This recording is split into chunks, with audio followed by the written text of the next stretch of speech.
요한복음 강해를 시작한 지 벌써 18번째가 됐습니다. 개인적으로 나이가 좀 든 상태에서 요한복음 말씀을 이렇게 다시 한번 깊이 살펴볼 수 있는 그런 계기를 갖게 돼서 참 은혜가 되고 또 즐겁습니다. 여러분도 제가 느끼는 그런 그 은혜, 말씀을 통해서 하나님이 이런 뜻으로 이런 말씀을 주셨구나, 이렇게 살아야 되겠구나, 이와 같은 것들을 마음속에 새기는 그런 계기가 되면 좋을 것 같습니다. 요한복음 5장, 우리가 이제 지난 2시간, 3시간에 걸쳐서 강해를 했습니다. 요한복음 5장에는 여러분이 아시는 것처럼 예수님께서 갈릴리에서 때가 돼서 다시 예루살렘으로 오셔서 베데스다 연못가에 있는 수많은 그 병자들 가운데 38년 동안 병을 앓고 있던 그 병자를 예수님이 고쳐주시는 그런 내용이 그 안에 이제 기록이 되어 있습니다.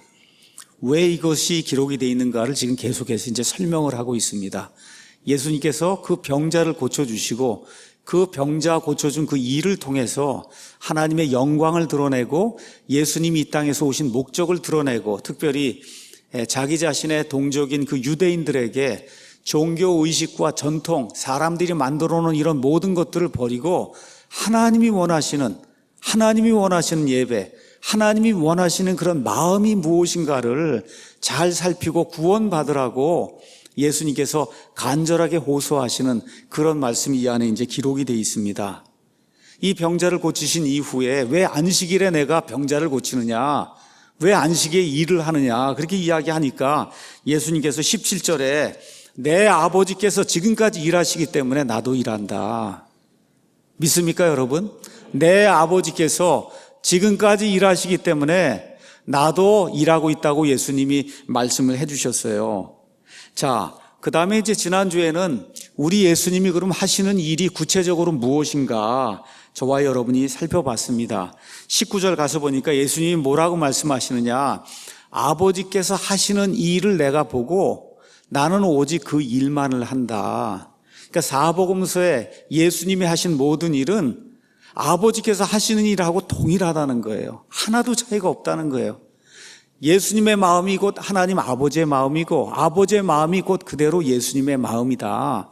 예수님이 이제 그 말씀하시고는 20절에 가서 너희가 지금 38년 된 병자, 이 병자를 말씀 하나만으로 고친 것 가지고 놀라워하는데 너희가 이것들보다 훨씬 더 큰 일들을 보게 될 거다. 내가 이것보다 훨씬 더 큰 일, 중요한 그런 일들을 할 것이라고 예수님이 말씀해 주셨어요. 그 말씀과 함께 내가 하게 될 큰 일이 무엇인가 몇 가지만 너에게 이야기하겠다 하시고는 21절에 아버지께서 죽은 자들을 불러 일으켜 세우시는 것처럼 나도 동일하게 무덤 속에 갇혀있는 자들을 불러 일으켜 세워 생명을 줄 수 있는 그러한 존재라고 예수님이 이제 말씀해 주셨습니다. 자, 그 이후에 또 22절, 그 다음에 30절에서 아버지께서 사람들을 심판하시는 것처럼 나도 사람들을 심판해서 나 때문에 어떤 사람은 지옥 정죄를 받아 불 속에 가고 나 때문에 어떤 사람들은 영원한 생명을 얻어 하나님의 이 지옥 심판의 정죄를 피하고 하나님과 함께 영원 무궁히 살 수 있다. 예수님은 심판하는 권세를 가진 그런 존재로 이 땅에 오셨다고 그렇게 이제 말씀해 주셨어요. 자, 이게 끝난 다음에 예수님이 뭐라고 말씀하시냐? 내가 이 땅에 온 가장 큰 목적이 뭐냐? 너희 사람들, 이 육신에 갇혀서 죄 가운데 갇혀서 사망의 속박을 받고 있는 이 사람들에게 영원한 생명을 주기 위해 내가 이 땅에 왔다고 말씀하시며 요한복음 5장 24절에서 진실로 진실로 내가 너희에게 이르노니 내 말들을 듣고 또 나를 보내신 분을 믿는 자는 영존하는 생명이 있고 또 그는 정죄에 이르지 아니하리니 이미 사망에서 생명으로 옮겨졌느니라고 하는 놀라운 말씀을 선포해 주셨습니다. 예수님은 사람을 살리시는 분입니다. 예수님은 지옥 권세에서 저와 여러분을 구출하는 분입니다. 영원 무궁토록 사망에서 생명으로 저와 여러분을 완전 무결하게 옮겨주셔서 다시는 정죄를 받지 않게 그렇게 만들어주시는 분이라고 예수님께서 말씀해 주셨어요. 자, 그러면 예수님이 내가 이런 일들을 한다 이렇게 얘기했는데 그러면 예수님의 말을 증언해서 예수님이 하신 말씀이 정말 맞는 말씀이다라고 증언해 줄 수 있는 증인들이 필요하잖아요. 증인. 그렇죠. 혼자 와서 한번 얘기해봐야 소용이 없잖아요. 자, 그러면 어떤 증인들이 있어서 예수님이 하신 말씀이 정말이라고 하는 것을 입증하느냐. 그 내용이 오늘 읽은 요한복음 5장 31절에서 47절의 말씀입니다. 자, 예수님께서 하시겠다고 한 그 일이 사실이라고 하는 것을 입증할 증인들, 그 증인들을 오늘 예수님께서 제시하시는 내용이 그 안에 기록이 되어 있어요. 그 제시하시는 그 내용이 뭐냐? 성경의 주인공은 예수 그리스도시라는 겁니다. 성경의 주인공은 예수 그리스도시다. 그래서 오늘 제목을 성경의 주인공은 예수 그리스도시다 이렇게 이제 잡고, 예수님께서 하시겠다고 한 그 말씀, 하시겠다고 한 그 일들 하시겠다고 하신 그 예수님의 말씀이 정말이라고 하는 것을 증언하는 여러분의 증인들을 여러분에게 소개하는 그런 시간을 좀 갖도록 하겠습니다. 다시 말씀드릴게요. 저와 여러분이 성경을 읽습니다. 창세기부터 요한계시록까지 읽어요. 여기 나오는 모든 말씀이 어떻게 포커스가 쭉 이렇게 돼서 끝까지 들어가면 누구에게로 좁혀지냐? 예수님에게로 좁혀진다는 거예요. 성경을 읽고 예수님을 찾지 못하면 아무 소용이 없다는 겁니다. 교회를 아무리 오래 다녔어도 예수님을 찾지 못하면 아무 소용이 없다는 거예요. 자, 이런 것들을 이제 기억하면서 우리 그리스도인들은 예수님을 구원자로, 주인으로 모시는 그런 사람이에요. 그리스도를 따르기 때문에 그리스도인이라고 이야기하는 겁니다. 자, 그래서 이 시간에 정말 우리가 얼마나 예수님을 알고 있는가, 확실히 알고 있는가, 정확하게 알고 있는가, 그래서 이런 것들을 점검하는 그런 시간이 되면 이제 좋을 것 같습니다. 자, 그럼 예수님이 말씀하시는, 예수님의 말씀을 증언하는 그런 증인들이 누구인가? 자, 여기 5장 말씀 가서 보니까 31절에 내가 만일 내 자신에 대해 증언하면 내 증언은 참되지 않다 이렇게 이야기합니다. 가서 보면 증언한다고 하는 말이 영어로는 testify라고 하는 단어가 있고 bear witness라고 하는 그런 단어가 있어요. witness는 뭐 영화에도 나오고 하잖아요. witness. 아예 한국말로도 제목이 나오죠. 그 목격자란 뜻이에요. 그렇죠? 목격자, 증언했다. 증언을 해줄 수 있는 그런 사람이란 뜻입니다. 여기 요한복음에는 특별히 증언, 증인, 증거 이런 용례로 위트니스라고 하는 그런 말이 여러 차례 나옵니다. 21번이나 나와요. 자, 그러니까 예수님이 하나님의 아들이고 예수님이 하신 말씀이 옳다고 하는 것을 증언하거나 아니면 그런 말씀들을 목격해서 그대로 이야기하는 이와 같은 의미로 쓰인 위트니스라고 하는 말이 21번이 나옵니다. 예수님이 뭐라고 말씀하시느냐? 내가 만일 내 자신에 대하여 증언하면 내 증언은 참되지 않다. 여러분, 어떤 사람이 나타나서 내가 이런 사람입니다, 내가 이런 말을 했습니다 하고 말을 하는데 오직 그 사람 한 사람밖에 증인이 없으면 그 사람을 증인으로 채택을 할 수가 없잖아요. 그 사람 말이 맞다고 이야기할 수가 없잖아요. 그러니까 예수님이 지금 그 얘기 하는 거예요. 내가 지금까지 이런 말들을 했는데 이 말들, 내가 하겠다고 한 그런 일들, 그 일들이 사실이라고 하는 거를 나 혼자만 이야기하면 그러면 내 증언은 참되지 않다. 그래서 내가 너희에게 적어도 3명의 증언자, 증언하는 증인들을 제시하겠다. 예수님이 그렇게 이야기하는 겁니다. 이 사람들 대상이 누구예요? 유대인들이에요. 여러분 신명기 17장 6절, 신명기 안에 가서 보시면 사람이 어떤 사람에 대해서 증언할 때 혼자 증언하는 거 소용이 없다 그래요. 어떻게 하라 그래요? 2명이나 3명이 최소한 증언을 해야, 특별히 이것이 정말 확실하다 증언할 때는 2명이나 3명 이상이 증언을 해야, 그래야 사람을 죽일 수도 있고 그 사람 말이 정말 확실하다고 하는 그런 사실을 이게 증언할 수가 있다. 성경이 그렇게 이야기하고 있습니다. 그래서 예수님도 유대인들의 그와 같은 관례에 따라 내가 오늘 3 증인을 너희에게 제시하겠다 이제 이야기하는 겁니다. 첫 번째 증인은 누구냐? 30에서 35절에 나오는 침례자 요한입니다. 침례자 요한. 자, 예수님께서 33절에 너희가 요한에게 사람을 보내매 그가 진리에 대하여 증언을 했다라고 예수님이 이야기하는 거예요. 진리에 대해 증언했다는 겁니다. 요한은 거짓은 증언하지 않고 진리에 대해서만 증언했어요. 이 증언이 이루어질 때 35절 가서 보니까 그는 타오르며 빛나는 등불이었는데 너희가 한동안 그의 빛을 기뻐하기 원하였느니라. 침례자 요한이 나타나서 유대 광야에서 회개하라고 말씀을 선포하게 될 때 하나님의 말씀을 기대하고 메시아를 기대하던 그런 많은 사람들이 유대 광야에 나가서 회개하고 회개의 침례를 받고 정말 혹시 저분이 메시아가 아닌가 할 정도로 정말 침례자 요한을 존중히 여기고 그의 말씀을 따르던 그런 일이 있었는데 얼마 가지 않았다는 거예요. 한동안 그렇게 지속하다가 결국은 그 등불이 꺼지고 결국은 이 침례자 요한이 헤롯에 의해서 목이 잘려서 순교당하는 그와 같은 일이 생겼다고 예수님이 이제 말씀해 주시는 겁니다. 자, 그러면 무엇에 대해서 증언했냐? 진리에 대해서 증언했는데 침례자 요한의 증언 몇 가지만 여러분에게 말씀드리겠습니다. 1장 23절 가서 보겠습니다.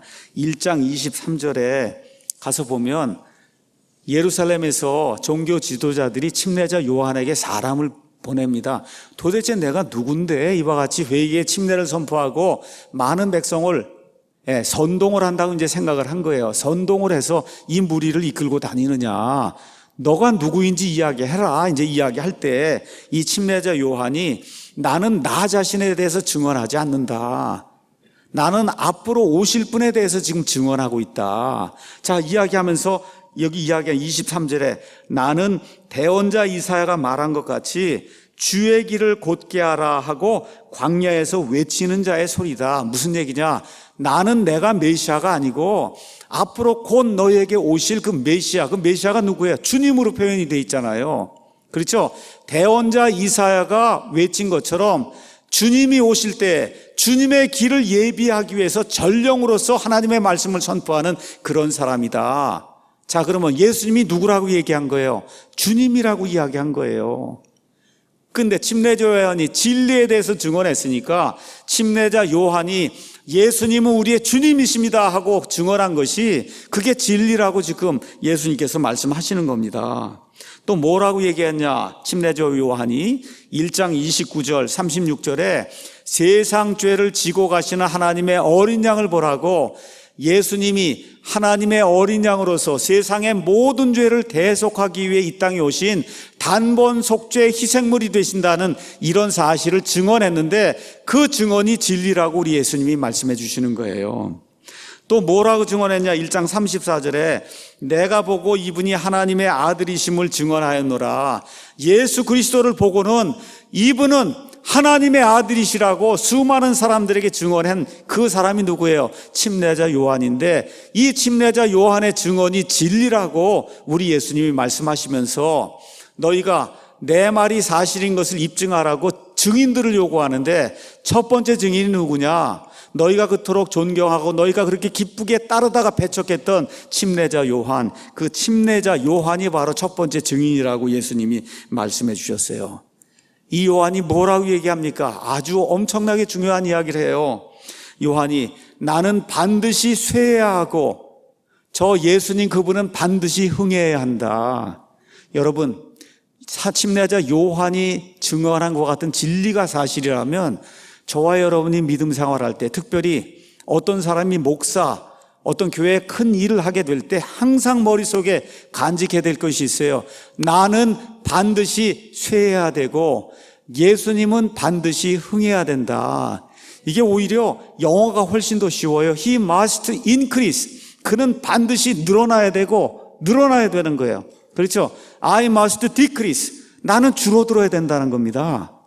저와 여러분이 우리 사랑 침례를 구성하며 이 교회 안에서 갈등이 없이 하나님의 일들을 감당하기 위해서는 나는 반드시 쇠해야 되고 하나님의 일과 예수 그리스도와 예수 그리스도의 이름은 반드시 흥해야 된다는 이런 마음을 가지고 믿음 생활하면 교회가 안정적이 되고 하나님이 원하시는 그런 일을 감당할 수 있다고 믿습니다. 자, 두 번째 증인을 소개하도록 하겠습니다. 예수님께서 5장 36절에 그러나 내게는 요한의 증언보다 더 큰 증언이 있다. 증거자가 있다는 거예요. 목격자가 있다. 아버지께서 내게 주사 끝마치게 하시는 일들, 즉 내가 행하는 바로 그 일들이 나에 대하여 증언하되 아버지께서 나를 보내신 것을 증언하느니라. 너희가 지금까지 내가 행하는 많은 기적들과 이적들을 보지 않았냐. 여기 지금 38년 동안 몸이 아파갖고 누워있던 이 병자 뭐라 그랬어요? 일어나서 내 자리를 들고 걸어가라 이야기할 때 발목이 힘을 얻고 그 사람이 일어나서 껑충껑충 뛰면서 걸어갔잖아요. 맞습니까, 여러분? 죽은 사람이 일어나지 않습니까? 예수님의 말씀에. 맞습니까? 이와 같은 일들이 뭐냐? 아버지께서 나를 보내신 것을 증언하는 증인이라고 예수님이 말씀해 주시는 거예요. 지금까지 세상이 시작된 이래로 죽은 사람을 다시 살릴 사람이 있습니까? 없습니까? 없단 말이에요. 그 일이 왜 가능하냐? 아버지 하나님께서 나를 보내셨기 때문에 그 일이 가능하다. 그래서 그 일들, 예수님께서 하신 일들, 신약성경에 기록된 예수님께서 하신 그 일들이 바로 하나님께서 나를 보내셨다고 하는 그 사실을 증언을 한다고 예수님이 말씀하세요. 그 일들이 얼마나 놀라웠던지 바리새인들 중에 치리자가 할 수 있는 이 니고데모도 예수님이 하신 그 일들을 보고 예수님을 찾아서 밤에 와서 뭐라 그래요? 라삐요, 당신이 하신 그 일들은 당신이 하나님에게서 오지 않았으면 절대로 할 수 없는 그런 일들입니다. 마음이 정직한 사람, 양심 있는 사람이 보면 예수님이 하신 그런 일들을 보고 정말 저거는 사람이 할 수 없는 일이다. 오직 하나님만이 하실 수 있고 하나님이 보내신 사람만이 권능을 가지고 하실 수 있다고 증언할 수밖에 없다는 거예요. 그래서 예수님이 침례자 요한보다 더 큰 증언이 있다. 내가 하고 있는 그 일들을 한번 보라는 거예요. 여러분, 예수 그리스도를 믿기 위해서 신약 성경에 기록된 예수님이 하신 일을 하나하나 살펴보시기 바랍니다. 그 일들 사람이 할 수 없는 겁니다. 없어요. 그 일들 할 수 없어요. 하나님께서 보내신 하나님의 아들 예수 그리스도만이 이와 같이 엄청난 기적들을 행할 수 있습니다. 그것을 여러분과 제가 보고 예수님이 우리의 구원자시오 하나님의 아들이심을 알 수 있도록 하기 위해서 하나님께서 이 말씀의 기록들을 우리를 위해서 남겨놓으신 겁니다. 자, 예수님이 행하신 기적들이 많은데 사도 요한은 그 가운데 7개만 이 안에 기록을 했어요. 요한복음에는 7개만 기록이 되어 있어요. 그 많은 기적들 가운데 그 7개를 기록하고 사도 요한이 그것들을 기록한 목적을 요한복음 20장 30절 31절에 이렇게 기록을 했습니다. 한번 보겠습니다. 진실로 예수님께서 자기 제자들 앞에서 이 책에 기록되지 않은 다른 표적들도 많이 행하셨으나, 여러분 마태복음, 마가복음, 누가복음 가면 요한복음에 기록되지 않은 많은 표적들 기록된 거 아시죠? 예. 그런데 이것들 7개만을 기록한 것은 예수님께서 하나님의 아들 그리스도이심을 너희가 믿게 하려 하며, 요한복음을 읽으실 때, 마태복음, 마가복음, 누가복음을 읽으실 때 예수님이 하나님의 아들 그리스도이심을 저와 여러분이 믿으셔야 됩니다. 또 믿고 그분의 이름을 통해 생명을 얻게 하려 함이니라. 누구든지 예수님을 믿고 예수님이라는 건 존재에 저와 여러분의 믿음을 두게 될 때, 그때 저와 여러분이 영원한 생명을 얻는다고 이야기하고 있습니다. 그것을 하기 위해서 아버지 하나님께서 요한을 통해서 이와 같은 기적들을 이 성경 안에 기록하게 그렇게 하셨다고 이야기하고 있어요. 예수님 말고도 저와 여러분이 성경을 가서 보면 모세도 기적들을 행했어요. 여호수아도 행했습니다. 엘리야도 했어요. 엘리사도 했어요. 여러분 베드로도 기적을 행했어요. 바울도 기적을 행했습니다. 자, 그런데 이렇게 기적을 행한 사람들 가운데 기적을 행하고는 나는 하나님의 아들이다라고 주장한 사람이 있습니까? 없습니까? 없어요. 이 모든 사람들이 하나님으로부터 온 사람들이에요. 하나님의 권능을 가지고 그와 같은 기적들을 일으켰습니다. 여러분, 홍해를 갈랐어요. 여호수아가 기도하게 될 때 태양이 멈춰서는 그와 같은 일이 생겼습니다. 여러분, 엘리야가 기도하게 될 때 죽은 아이가 살아나는 그런 일이 생겼어요. 바울이 기도할 때 사도의 표적들이 나타나서 죽은 사람이 살아나는 그런 일들이 생겼음에도 불구하고, 이 모든 일이 하나님의 권능에 의해서 생겼음에도 불구하고 이 모든 사람들이 나는 하나님의 아들이라고 고백을 하지 않았습니다. 근데 우리 예수님은 이 모든 일들을 하시고 담대하게 뭐라고 얘기하세요? 나는 하나님의 아들이다. 저 위에 계신 저분이 내 아버지다. 그게 무슨 얘기예요? 아버지와 나는 동등하다고 이야기하는 거예요. 인간 중에 이렇게 이야기할 수 있는 사람은 아무도 없습니다. 맞습니까, 여러분? 이렇게 이야기하면 빨리 떠나셔야 돼요. 우리나라에도 많잖아요. 내가 하나님이라는 사람. 제가 이단성 조사 받으러 가다 보니까 어떤 사람이 자기가 성령 보혜사라 그래갖고 와 있더라고요, 거기에. 제가 거기 그런 무리에 같이 섞여 있다 보니까 어떨 땐 참 웃기더라고요. 웃겨요. 내가 언제 성령 보혜사라고 그랬나. 그렇잖아요. 얼마나 많아요, 우리나라에. 뭐 좀 고쳐주고 뭐 하고는, 그리고 내가 성령 보혜사라 그러고 하나님이라 그러고 여기 저 과천으로 이제 온다 그러고, 나 이런 사람들이 얼마나 많습니까? 지금 뭐라 그래요, 성경이? 그렇게 이야기하는 게 가짜라는 거예요. 그렇게 이야기하는 게 가짜고, 예수님만 그렇게 이야기하실 수 있다. 왜 그래요? 예수님이 하나님의 아들이시니까 그렇게 이야기하는 거예요. 맞습니까, 여러분? 그렇기 때문에 지난 2000년 동안 수십억의 사람들이 예수님을 구원자로 믿고 하나님의 아들로 인정한 겁니다. 맞습니까? 그게 거짓말이었으면, 예수님이 거짓말쟁이요, 위선자요, 사기꾼이었으면 예수님보다 더 큰 거짓말쟁이, 위선자, 사기꾼이 어디가 있었겠어요? 맞습니까? 아니기 때문에 수십억의 사람들이 지금까지 예수님을 신뢰하고 구원자로 맞아들이고 있는 겁니다. 맞죠, 여러분? 자, 그래서 예수님께서는 본인 자신이 이런 기적들을 행한 그 일들이 내가 하나님의 아들이라고 한 사실을 증언한다고 이제 이야기하고 있습니다. 자, 세 번째는 예수님께서 아버지 하나님과 특별히 아버지 하나님의 말씀이 나에 대해서 증언한다. 이제 그렇게 이야기하는 거예요. 37절에 나를 보내신 아버지께서 친히 나에 대해 증언하셨느니라. 그런데 너희는 아무 때에도 그분의 음성을 듣지 못하고 그분의 모습을 보지 못한다. 그런데 아버지는 못 보잖아요. 그래서 예수님이 아버지가 나에 대해 증언하는데, 사람은 아버지 하나님을 볼 수가 없으니까 하나님이 아버지 하나님의 모든 것을 담아놓은 성경 말씀을 주셨다는 거예요. 그러니까 세 번째 증인은 아버지 하나님인데, 우리 인간이 보지 못하니까, 아버지 하나님을 듣지 못하니까 아버지 하나님께서 증인으로 뭘 주셨어요? 성경 말씀들을 주셨다는 거예요.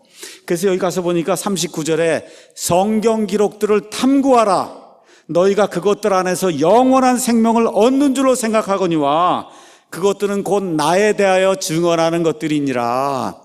예수님에 대해 증언하는 세 증인이 있었어요.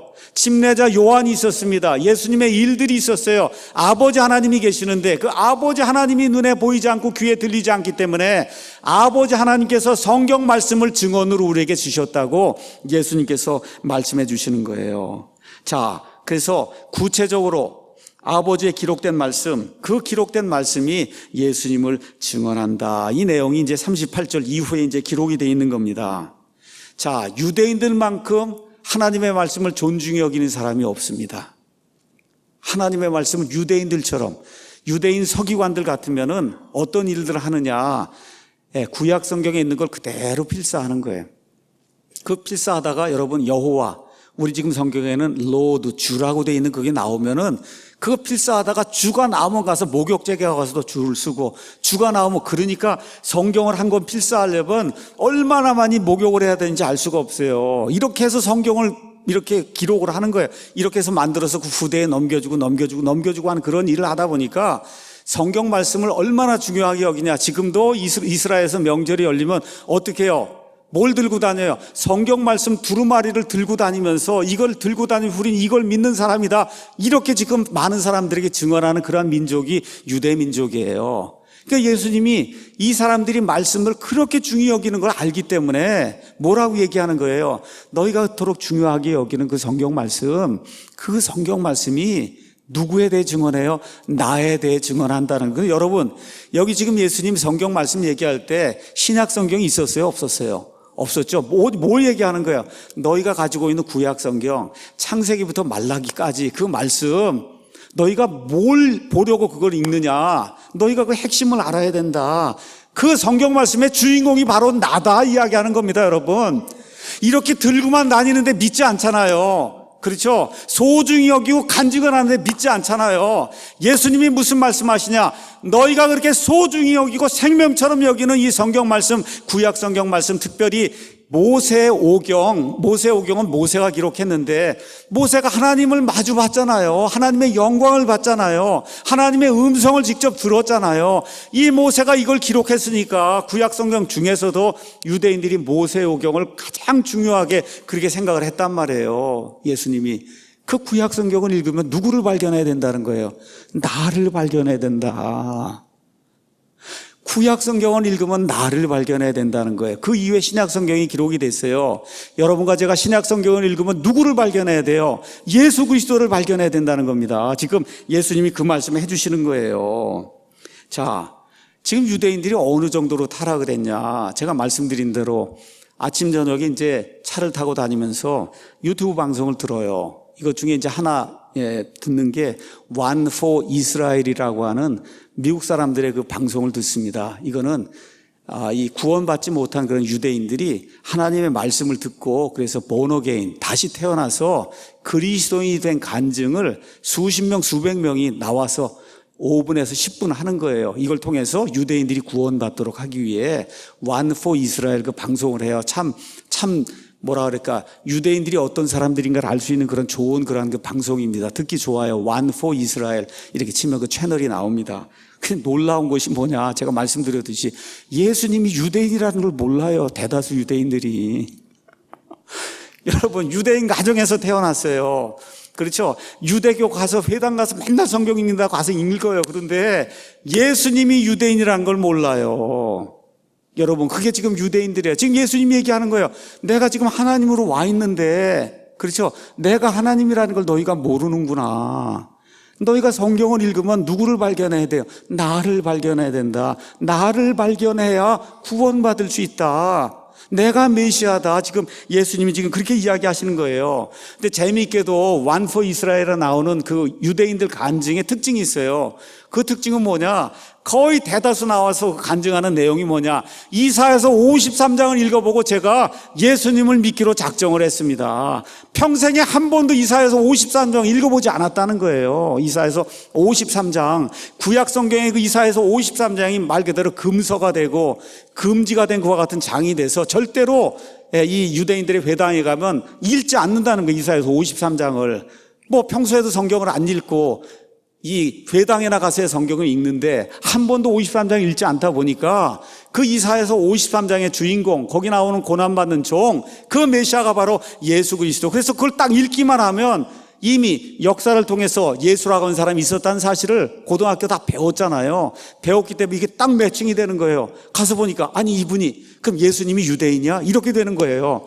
예수님이 유대인이야? 그리고 신약성경을 딱 펴니까 아브라함의 자손이시여 다윗의 자손이 예수 그리스도의 세대가 나오면서 다 유대인 이야기를 하는 거잖아요. 그래서 이 사람들이 뭐라 그래요?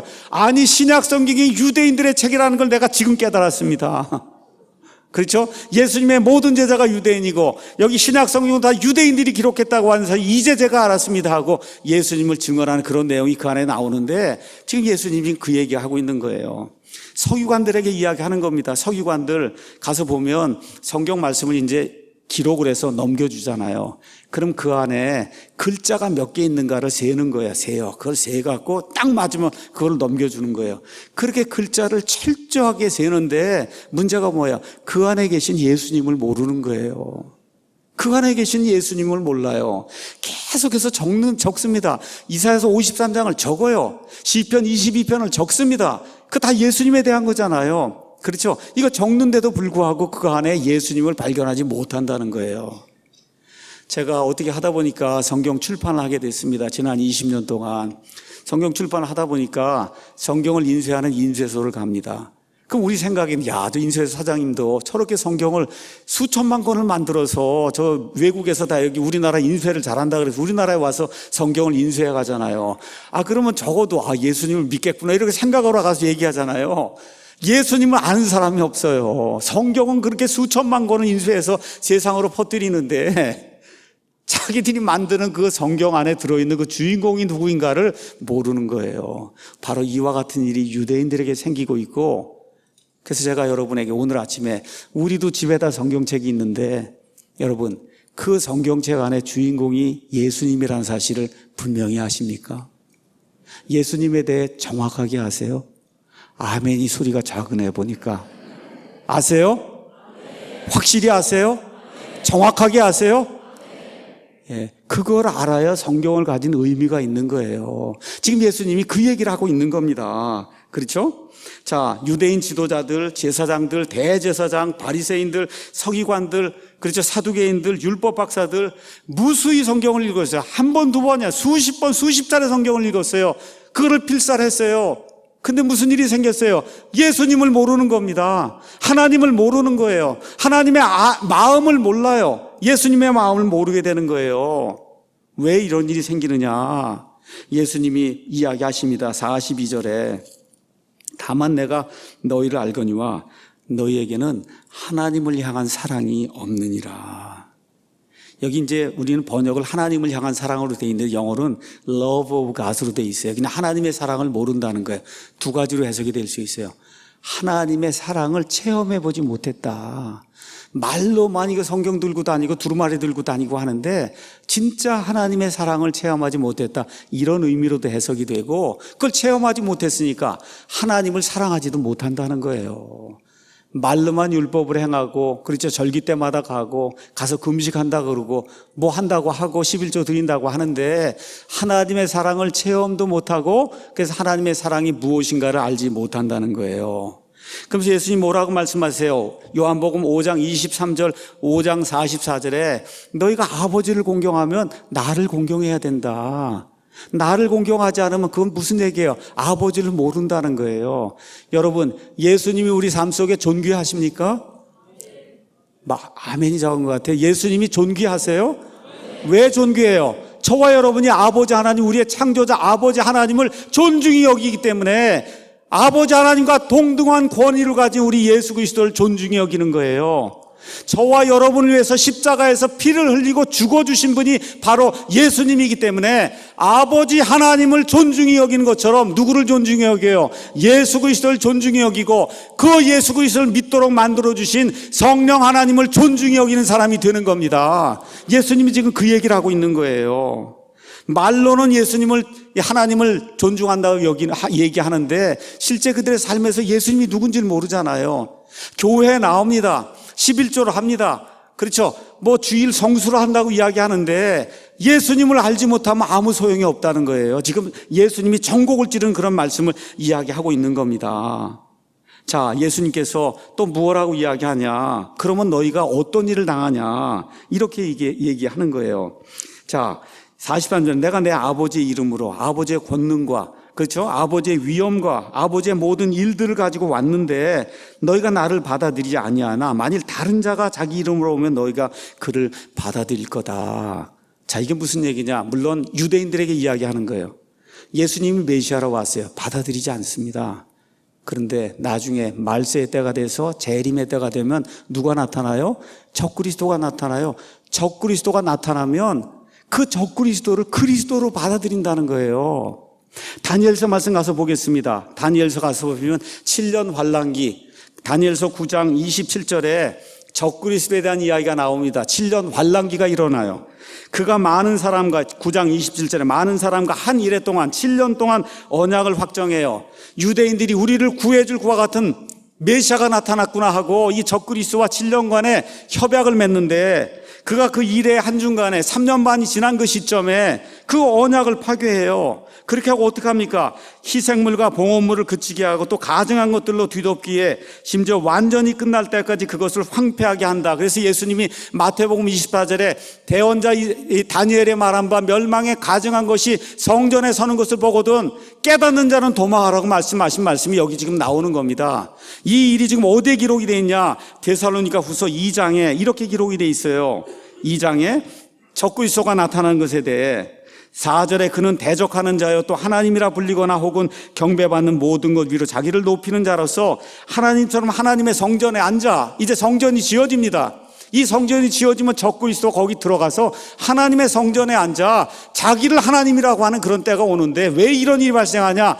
진짜 그리스도를 배척하게 되니까 가짜가 나타날 때 결국은 그 가짜를 받아들인다는 거예요. 예수님 이와 같은 예언의 말씀을 해주신 내용이 이 안에 이제 기록이 되어 있습니다. 그래서 저와 여러분이 진리를 거부하면 거짓을 따를 수밖에 없다는 거예요. 우리의 진리는 오직 누구냐? 예수님 말씀하신 대로 나는 진리 예수님 한 분밖에 없습니다. 예수님을 거부하면 거짓을 따르게 될 수밖에 없어요. 그 거짓의 종착역이 어디냐? 마귀와 그의 천사들이 영원 무궁토록 갇히는 영원한 불호수라고 성경이 우리에게 이야기하고 있는 겁니다. 45절에 47절에 예수님이 뭐라고 말씀하시느냐? 이제 최종 심판자리에 너희가 갈 것이다. 너희가 그 심판자리에 갔을 때 내가 너희를 심판하는 재판장으로 앉아있지 않다. 누가 거기 앉아있냐? 너희가 그토록 신뢰하는 모세가 바로 그 자리에 앉아서 너희를 정죄할 것이다. 그렇게 이야기하는 거예요.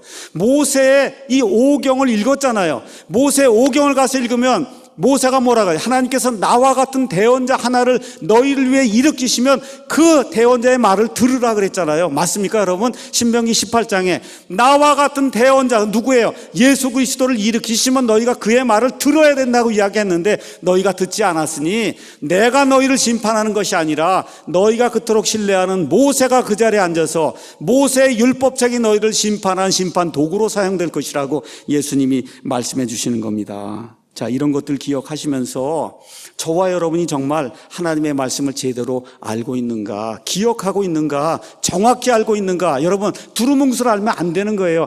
예수님이 누구신지 정확하게 알아야 되는 겁니다.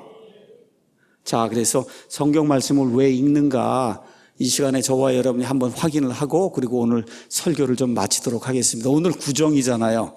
그렇죠? 좋은 날이잖아요. 그래서 저와 여러분이 기쁜 마음으로 예수님을 고백하고 증언하는 그런 시간을 좀 가지려고 합니다. 그래서 오늘 제가 20년 동안 목사를 한 것 같은데 오늘 처음 이 일을 이제 한번 해보려고 그래요. 즐겁게 같이 하는 거예요. 어떻게 하는 거냐? 자, 여기 가서 보니까 제가 한 구절을 뺐잖아요. 요한복음 5장 39절. 요한복음 가면서 중요한 구절들이 많이 나옵니다. 외우면 그냥 좋은 구절들이 나와요. 지난주에는 5장 24절, 오늘은 5장 여기 나와 있는 39절 성경 기록들을 탐구해야 됩니다. 탐구. 그냥 대충 보고가 아니라 탐구해야 돼요. search란 말을 썼어요. 감옥에서 누가 도망갈까 봐 이렇게 searchlight가 비치잖아요. 그렇죠. 세밀하게 보라는 거예요. 성경 기록들을 세밀하게 봐라. 부지런히 찾아야 된다는 거예요. 왜 성경을 읽냐? 목적이 거기 기록이 돼 있어요. 거기 가서 보니까 너희가 그것들 안에서 영원한 생명을 얻는 줄로 생각한다. 맞습니까? 여러분, 성경 기록은 교양을 얻기 위해서 읽는 책이 아니에요. 성경책은. 그렇죠? 세상의 지식을 얻기 위해서 지혜를 물론 다 있습니다. 그 안에 교양도 있고 지식도 있고 지혜도 있고 교훈도 있고 다 있어요. 그런 것들은 부산물입니다. 주산물을 찾아야 돼요. 그 주산물이 뭐예요? 영원한 생명을 얻으려고 성경을 읽으셔야 돼요. 맞습니까? 영원한 생명을 얻으려고 성경을 읽어야 돼요. 근데 어떻게 영원한 생명이 우리가 얻을 수 있느냐? 그것들은 곧 나에 대해 증언한다. 영원한 생명을 주시는 분이 누구예요? 예수 그리스도인데 성경은 처음부터 끝까지 예수님에 대해서 증언하는 거라는 거예요. 그래서 성경을 있는 그대로 믿으시면 어떤 일이 생겨요? 구원을 받는다는 거예요. 성경 기록을 부지런히 우리 아이들에게 제가 부탁을 합니다. 중학교, 고등학교 우리 청년들에게 부탁을 해요. 저도 22살, 23살부터 성경을 자세히 읽기 시작했어요. 그 전에는 그냥 읽었어요. 계속 중학교, 고등학교 다닐 때. 그렇지만 성경 기록을 자세하게 23, 24부터 읽기 시작해서 그날 40년을 성경을 자세히 읽기 시작했어요. 그 안에서 영원한 생명을 발견하게 됐어요. 예수 그리스도 존귀한 분을 발견하게 됐어요. 하나님과 함께 영원 무궁토록 사는 아름다운 삶을 발견하게 된 겁니다. 이 목적을 위해서 저와 여러분이 성경을 읽어야 된다. 근데 많은 사람들이 이야기하죠. 근데 목사님, 그 당시엔 기적과 표적이 있었는데 지금은 그게 없으니 어떻게 믿습니까? 이 성경 말씀은 너무 밋밋하지 않습니까? 여러분, 사도 베드로가 유언으로 준 말씀을 제가 여러분에게 잠깐 말씀드리겠습니다. 베드로 후서에 사도 베드로가 1장 16절부터 본인이 변화산상에 올라가서 영광의 주님으로 오시는 그 주님, 그 주님을 보게 될 때 거기 엘리야도 나타나고 모세도 나타나고 이렇게 할 때 거기 하늘로부터 아버지 하나님으로부터 음성이 들렸어요. 이 사람은 내 사랑하는 아들이라 내가 그를 매우 기뻐하노라. 그렇게 하실 때 그분께서 예수님이 아버지 하나님으로부터 존귀와 영광을 받았다는 거예요. 잘 보세요. 예수님이 살아계실 때 변화산상에 같이 올라갔어요. 갔더니 누가 나타나요? 예수님이 나타나는데 본인들과 함께 다니는 예수님이 아니에요. 나중에 영광의 주님으로 재림으로 오시는 영광스러운 예수님이 모세와 엘리야와 함께 나타났어요. 그래서 아버지 하나님이 증언해 주시는 거, 이건 내 사랑하는 아들이다. 그렇죠?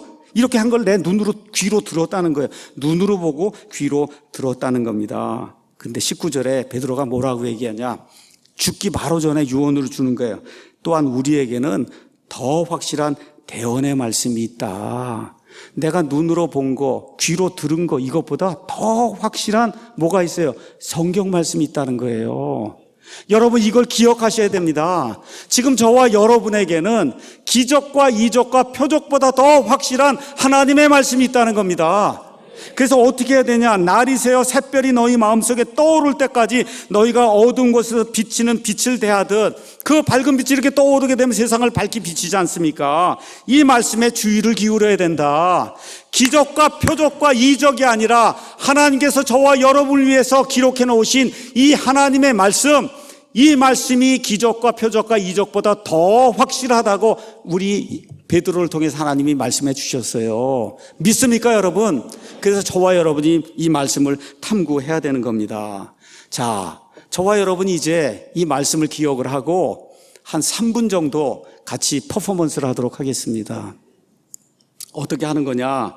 제가 이 세상의 창조자는 누구십니까? 그렇게 이야기하면 여러분이 이 손을 들고 예수 그리스도 이렇게 답하는 거예요. 아시겠죠? 한번 연습 한번 해보겠습니다. 이 세상의 창조자가 누구십니까? 이 세상의 구원자가 누구십니까? 이 세상의 심판자가 누구십니까? 네, 그렇게 하는 거예요. 그렇게 하는 거를 우리 이제 방송하시는 분들이 여기 성도들 모습도 이렇게 찍어주고 이렇게 이제 하면서 예수 그리스도를 한번 고백하는 그런 시간을 좀 갖도록 하겠습니다. 제가 한번 따라서 이렇게 한 다음에 예수 그리스도 믿으시는 분만 하면 돼요. 안 믿기면 안 하셔도 됩니다. 근데 안 믿겨도 한번 믿어봐야 되겠다 하고 한번 우리 아이들 포함해서 다 같이 한번 해보겠습니다. 제가 해보겠습니다. 사람의 몸을 입고 이 땅에 오신 하나님은 누구십니까? 십자가에서 피를 흘리시고 온 세상 죄를 제거하신 하나님의 어린 양은 누구십니까? 죽으신 뒤 사흘 만에 무덤에서 부활하셔서 우리의 구원자가 되신 분은 누구십니까? 믿는 자들에게 생명의 부활을 주시는 분은 누구십니까? 믿지 않은 자들에게 지옥 정죄의 부활을 주시는 분은 누구십니까? 사탄 마귀의 머리를 부수고 최종적으로 승리하실 분은 누구십니까? 왕의 왕 주의 주가 되셔서 천년왕국에서 온 세상을 철권으로 통치하실 분은 누구십니까? 이 세상에 사는 성도들의 모든 병과 고통과 어려움을 해결해 주실 수 있는 유일한 분은 누구십니까? 1948년 8월 15일 이승만 대통령을 통해 자유 대한민국을 건국해 주신 분은 누구십니까? 지난 71년 동안 가난을 이기고 세계 경제 10대 대국이 되도록 대한민국의 부흥을 가져오신 분 누구십니까? 지금 이 시간 국가 때문에 고통받으며 간절히 호소하는 성도들의 기도를 들어주실 유일한 분은 누구십니까? 지금 이 땅에 공산주의 사회주의 세력을 물리치고 이 땅의 자유와 평화를 지켜주실 유일한 분 누구십니까? 북한의 김정은 체제를 무너뜨리고 북한의 2,500만 동포들에게 예수 그리스도의 자유를 가져다 주실 그분 누구십니까? 성경과 역사의 주인공 누구십니까? 믿으십니까, 여러분? 오늘 저와 여러분이 고백한 그 예수 그리스도, 성경 기록을 통해서 그 예수 그리스도를 찾아 이 생에서 아름다운 복을 받고 영원한 생명을 누리는 저와 우리 사랑침례교회 모든 성도들이 되기를 예수님의 이름으로 축원합니다. 기도하겠습니다.